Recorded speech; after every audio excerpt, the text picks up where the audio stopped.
I heard these highly repeated comments branding the 2025 national budget as the most corrupt budget ever passed in the history of Philippine Congress. I urge my colleagues, let us not allow short-term expediency or political calculations to compromise the hard-won health rights of our people.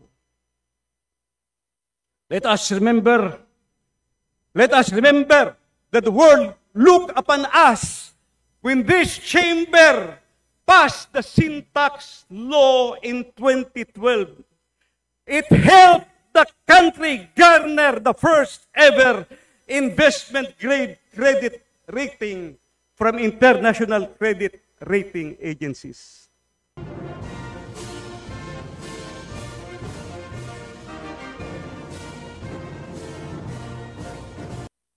Madam Speaker, distinguished guests, ladies and gentlemen, good afternoon. Good evening na pala. I rise to avail of the privileged hour to address a matter of profound importance, one that affects us as members of Congress, our constituents, and most especially, the future generations of Filipinos who will inherit the consequences of our decisions today. The 2026 National Expenditure Program, or NEP, will soon be submitted to Congress for deliberations. But beforehand, I ask your indulgence to first examine significant provisions of the 2025 General Appropriations Act as approved by Congress, particularly when compared to the 2025 original budget document submitted by the President.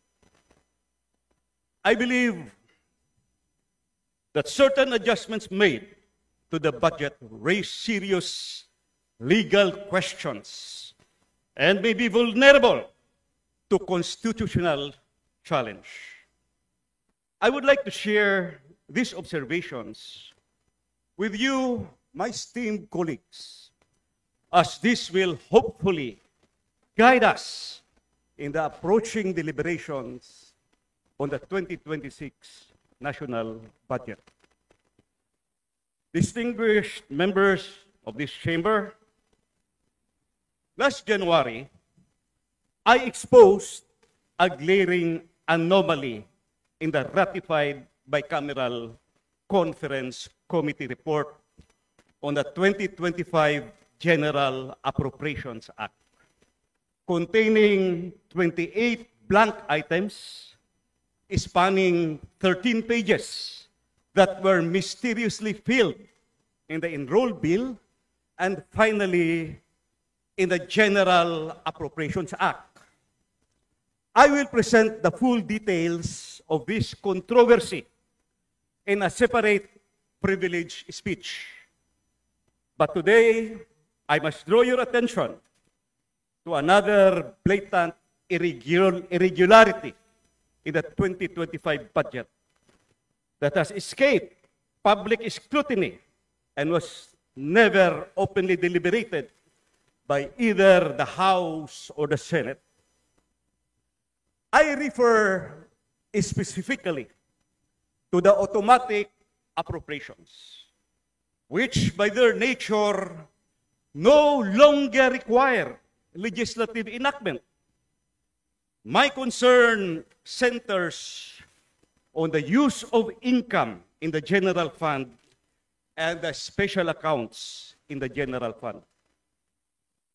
We are aware that the proposed 2025 National Expenditure Program, as proposed by the President to Congress way back in July 29, 2024, amounts to 6.352 trillion, which is sourced from program new appropriations of 4.247 trillion and automatic appropriations of 2.105 trillion. Can we request this slide projection? Wala bang PowerPoint? I think I have a PowerPoint. But kung wala, ihabol na lang. In addition, the President also proposed the amount of 158.67 billion in unprogrammed appropriations as standby authority to be released only when, number one, when revenue collections in any one of the identified non-tax revenue sources exceeds target as reflected in the budget of expenditures and sources of financing, or BESF. Number two, when new revenues from new tax and non-tax sources are collected, which are not part of or not included in the original revenue sources reflected in the BESF. Or three, approved loans for foreign assisted projects. In summary, the expenditure program of 6.352 trillion can be presented in a more detailed manner, taking into consideration the program and unprogrammed new appropriations and components of the automatic appropriations. Wala pa rin project point, PowerPoint, so kung wala pa rin, let me proceed. Supposedly, may PowerPoint tayo. Yung new general appropriations, 4.405 trillion, composed of program appropriations of 4.2 trillion and program appropriations of 158 billion. Yung automatic appropriations is 2.1 trillion, and under the automatic appropriations are the retirement and life insurance premium, customs duties and taxes, the national tax allotment, interest tax on national government debts, BARM block grants, pension of ex-presidents and spouses, net lending. At under automatic appropriations, nandito nakasulat ang special accounts in the general fund in the amount of 27,352,123,000. Again, the unprogrammed appropriations of 158 million, billion, yung submitted ng Presidente. Again, for a total expenditure program of 6.352 trillion.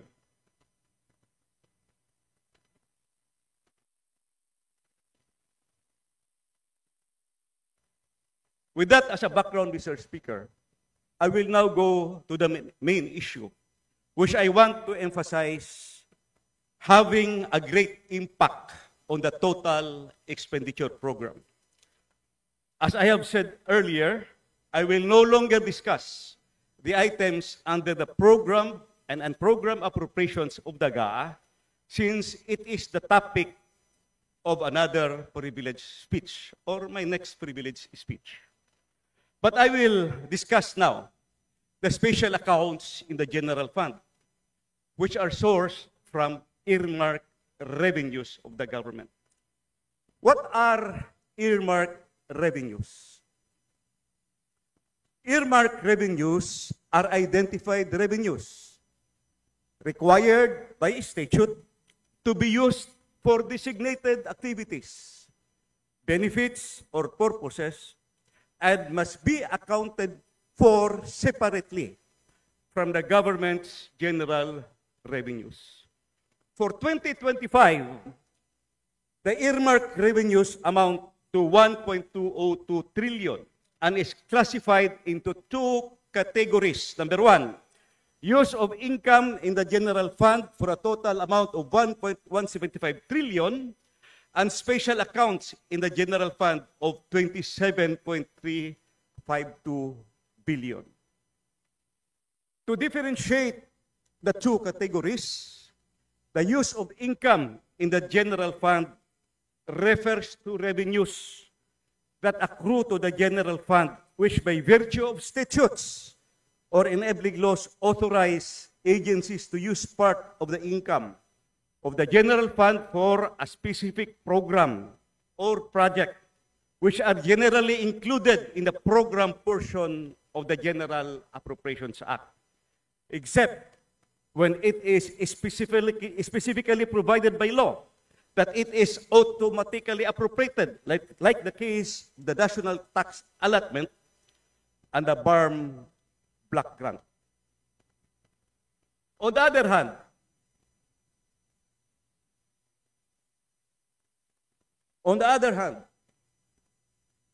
special accounts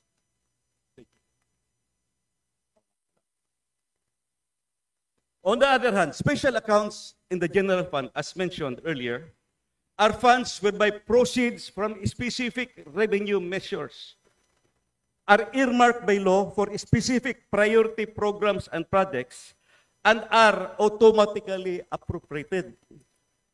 The details of the earmarked revenues are shown in Table B.15 or B.15, specifically on pages 413 to 420 of the 2025 BESF or Budget of Expenditures and Sources of Financing.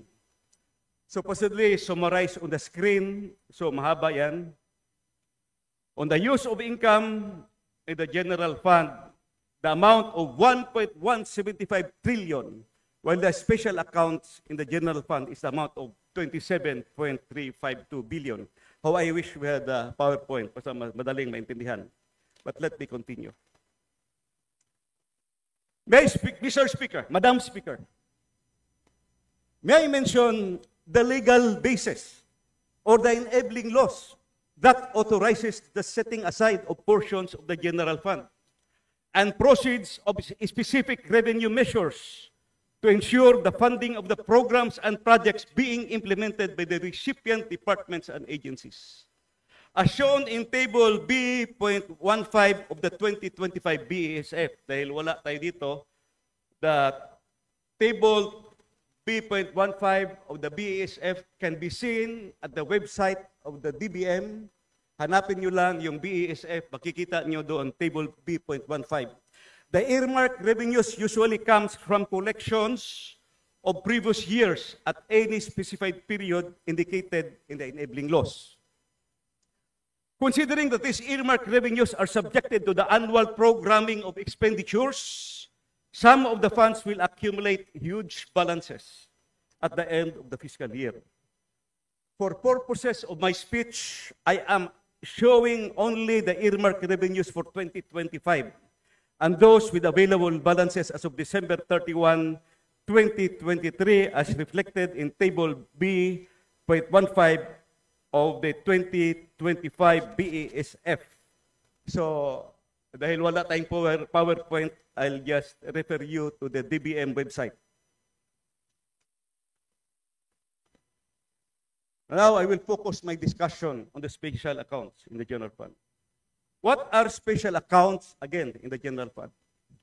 As part of the budgetary process, special accounts in the general fund and all the other automatic appropriations do not require any annual legislative action by Congress. However, any amendment or upward amendment to these accounts may directly or indirectly increase the total expenditure program submitted by the President to Congress. This could potentially violate the constitutional limitation on the appropriation of funds. To summarize, the special accounts in the general fund refers to the funds whereby proceeds from specific revenue measures are earmarked by law for specific priority programs and projects and forms part of the national expenditure program submitted by the President to Congress. SAGF are presented in the NEP or in the GAA in the form of special provisions which explicitly provides for the amount of program expenditures over and above the regular new appropriations of an agency. If the amounts in the special provisions are increased by Congress, there is a corresponding increase over and above the total expenditure program as submitted by the President to Congress. Throughout my 15 years of service in this House, the items classified under automatic appropriations have remained absolutely intact. These appropriations have been consistently recognized and respected by the House Committee on Appropriations, the Senate counterpart, and both chambers of Congress as legally mandated expenditures that are explicitly protected by their enabling laws. These automatic appropriations must not be subjected to alteration or amendment as they constitute non-discretionary obligations established by law. Their statutory protection ensures that these funds remain outside the purview of the annual appropriations process, preserving the legislative intent and maintaining the fiscal stability these mechanisms were designed to provide. However, for the first time in an unprecedented move, the 2025 budget reveals that the Bicameral Conference Committee has amended the automatic appropriations by making substantial upward adjustments in the special provisions of several agencies, with SAGF a staggering 12.75 billion increase that fundamentally undermines the protected status of automatic appropriations. This extraordinary breach has inflated the President's original submission from 27.352 billion to an unprecedented 40.107 billion, a shocking 47% increase that directly contravenes the statutory mandate of these appropriations. Such manipulations on the special accounts on general fund allocations set an extremely perilous precedent that threatens the very foundation of our budgetary framework and the rule of law that protects these funds from political interference. From the original proposal of 27.352 billion, the amount is raised to 40.107 billion. Madam Speaker, the BICAM adjustment of 12.75 billion will correspondingly increase the total expenditure program from 6.352 to 6.365 billion. Supposedly, meron tayong PowerPoint presentation. Wala. Based on my scrutiny, dahil wala tayong PowerPoint presentation, papakita ko lang at sasabihin ko na lang, babasahin ko na lang isa-isa. Based on my scrutiny, the BICAM made the following adjustments on the SAGF of the affected agencies. 1. ACF, Agricultural Competitive Enhancement Fund, dinagdagan ng 274 billion. Remedies Fund, ACF dinagdagan ng 274 million. Remedies Fund dinagdagan ng 28 million. Competitiveness Enhancement Measures Fund dinagdagan ng 1 billion. Fisheries Management Fund dinagdagan ng 13 million. Rewards and Incentives Fund dinagdagan ng 3.6 billion. Spectrum User Charge dinagdagan ng 5 billion. Fire Code Income dinagdagan ng 2.5 billion. Land Registration Fees and Collection dinagdagan ng 37 million.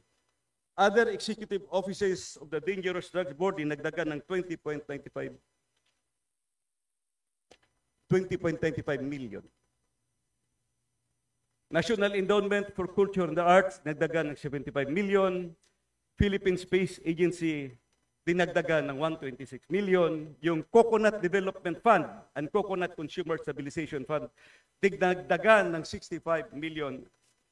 Total increase of 12,754,670,000 sa automatic appropriation.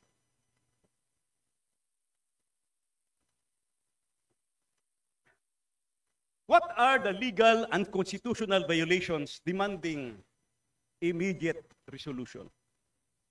Madam Speaker, the following critical constitutional questions must be urgently addressed. as they strike at the very heart of our democratic budgetary process and threaten the integrity of future national appropriations. First, constitutional infirmity.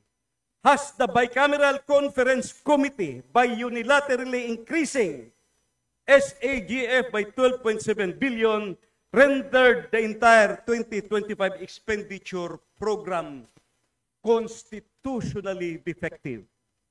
This unprecedented manipulation raises the specter of a fundamentally flawed budget that violates Article 6, Section 25, Paragraph 1 of the Constitution, which explicitly prohibits Congress from increasing the appropriations submitted by the President.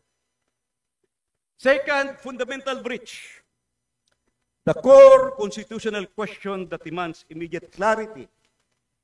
Does Congress, through the BICAM, possess any legal authority whatsoever to inflate SAGF amounts, special accounts in the general fund amounts, beyond the actual program expenditure supported by their earmarked sources or earmarked revenues?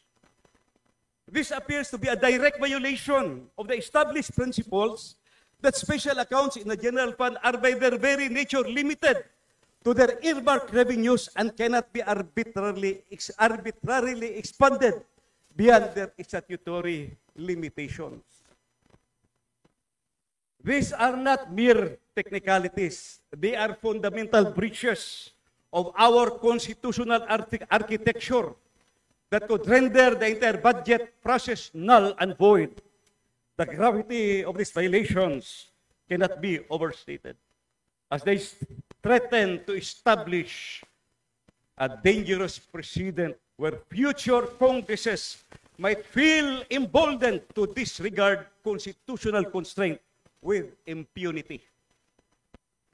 Mr. Speaker, as I mentioned earlier, Madam Speaker pala, as I mentioned earlier, the other category of the earmark revenues is the use of income in the general fund, which by virtue of statutes or enabling laws authorizes agencies to use part of their income, the general fund, for a specific program or project which generally included in the program portion of the GAA. I want to bring to your attention that the BICAM amended the line item appropriation of the DPWH of the Special Road Fund, adjusting the net figure of 16.756 billion to 34.74 billion, or an increase of 17.992 billion. However, the amount in the special provisions is maintained at 16.75 billion. Hindi balanse. Pero in-increase yung line item appropriation in the DPWH on the Special Road Fund. The Special Road Fund is constituted from amounts collected by virtue of Republic Act 8794 as amended by Republic Act 11239, abolishing the Road Board and providing for the disposition of the motor vehicles user charge, which shall be automatically credited to a special account in the general fund of the National Treasury, constituted as a special road fund, and shall be earmarked for the construction, upgrading, repair, and rehabilitation of roads and bridges, road drainage to be included in the Annual General Appropriations Act. It is explicit that Republic Act 11239. It is explicit that all monies collected under this act shall be remitted to the National Treasury under a special account in the general fund credited to the amount to the special road fund. For 2025, the proposed revenue from the motor vehicles user charge tax collections, only the amount of 16.75 billion is programmed for expenditure in the 2025 National Expenditure Program. The BICAM added 17.992 billion to the 16 billion, which was originally proposed in the NEP. But here's the problem. The 17.992 992 billion was not sourced from the available balance of the Special Road Fund, but from pooled sources of funds or cuts on realignments from other agencies. Pwede ba yun? Mr. Speaker, Madam Speaker, although the increase of 7.992 billion to the line item appropriation of the DPWH Special Road Fund will not increase the total expenditure program of the government, is it proper or legal to increase the Special Road Fund from funds coming from other sources in the GAA and not from earmarked revenues coming from the motor vehicles user charge?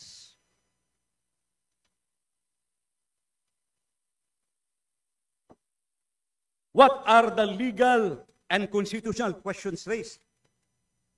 The increase of 17.992 billion on the line item appropriations of the DPWH Special Road Fund was that sourced from the specific earmarked revenues stipulated by law or Republic Act 11239, which must come from the MBUC, but allegedly sourced from pooled or reallocated sources from other agencies.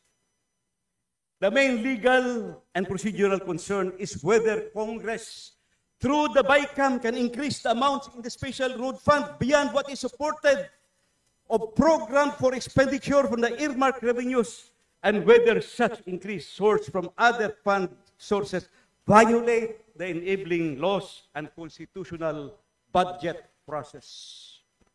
The main issue here is, can the Special Road Fund be augmented from other sources of appropriations in the GAA? It is explicit in the law that the source of funds for the Special Road Fund shall come from the MBUC tax collection, which shall be remitted to the Bureau of Treasury under a special account in the general fund appropriated in the GAA.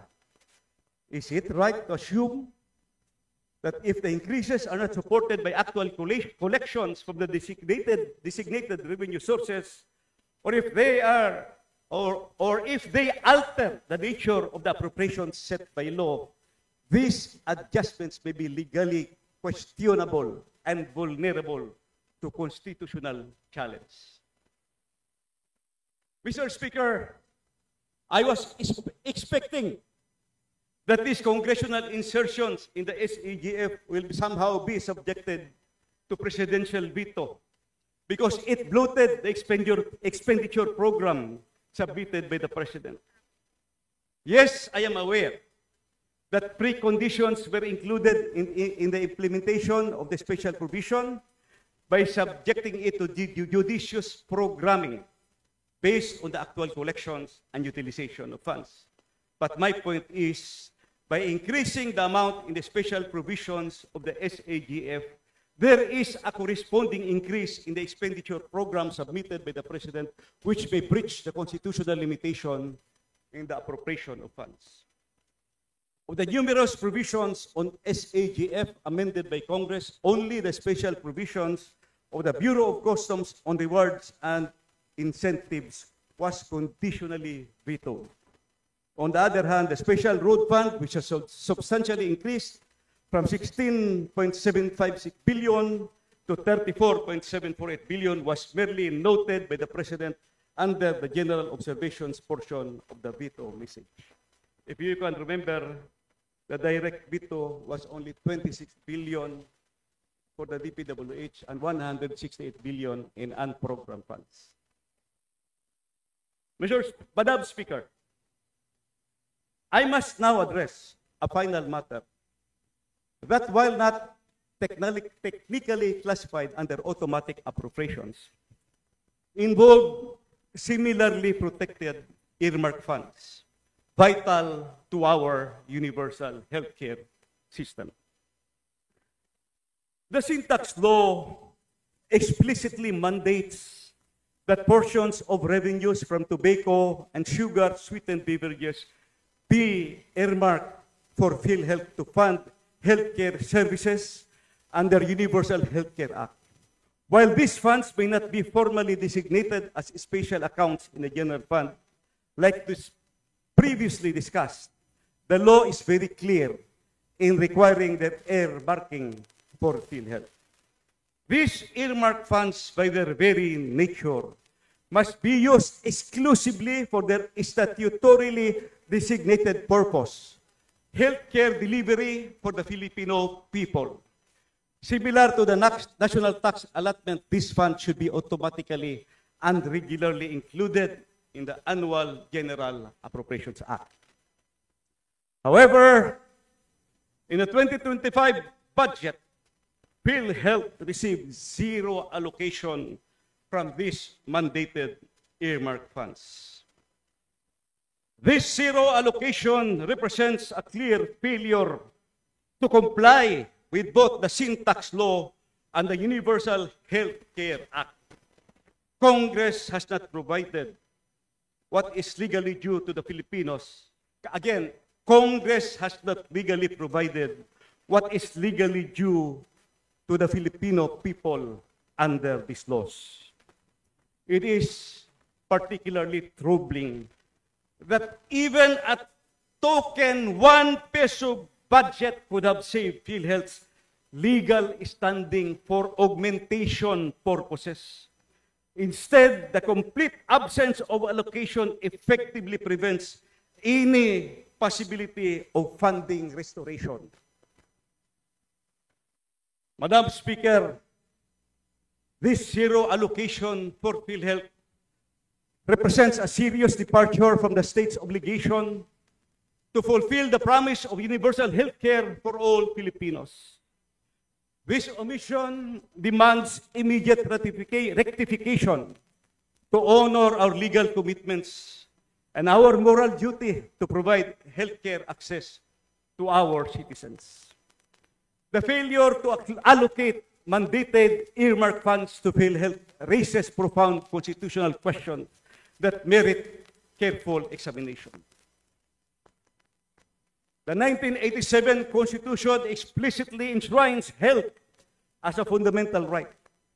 Article 2, Section 15 declares that the state shall protect and promote the right to health of the people, while Article 13, Section 11 mandates that the state shall adopt an integrated and comprehensive approach to health development which shall endeavor to make essential goods, health, and other social services available to the people at affordable cost. By withholding the statutorily mandated earmark funds from PhilHealth, the government failed to fulfill its constitutional obligation to provide the health benefits guaranteed under the Republic Act 11223 or the Universal Health Care Act. This law was specifically enacted to ensure that all Filipinos are guaranteed equitable access to quality and affordable health care, goods, and services, and protective against financial risk. Pending judicial review, these constitutional concerns are not merely academic. Multiple petitions have been filed before the Supreme Court, challenging both the zero budget allocation for PhilHealth and the related transfer for PhilHealth reserve funds. The resolution of these cases will have far-reaching implications for the implementation of the universal health care and the protection of Filipinos' constitutional right to health. Mr. Speaker, Madam Speaker, Mr. Speaker, yes, Mr. Speaker, as we await the Supreme Court's guidance on these critical matters, we must recognize that the stakes could not be higher: the health, the well-being of every Filipino.